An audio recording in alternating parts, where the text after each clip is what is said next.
nó sắc chăng kia này mà đi mò, ác cái cá lóng sắc lồng đi nó sắc chăng, nắc cái cá lũ ong sắc lồng kia mặt vô, pa mà tên nắc kia mặt thấy vô mò, nuôi siêu siêu nuôi siêu siêu,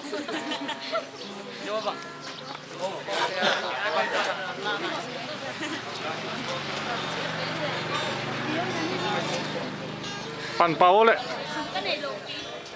sẽ tháo liền này.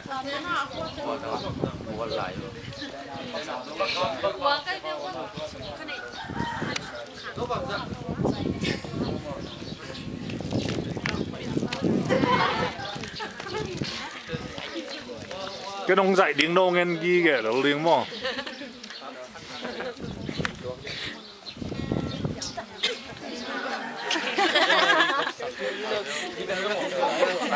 Mai ning ani chạy ít kik đi ngay mà.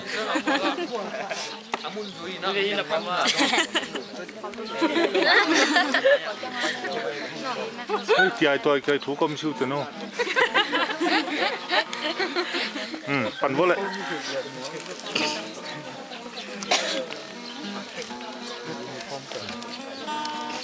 Chỉ pa vô lại.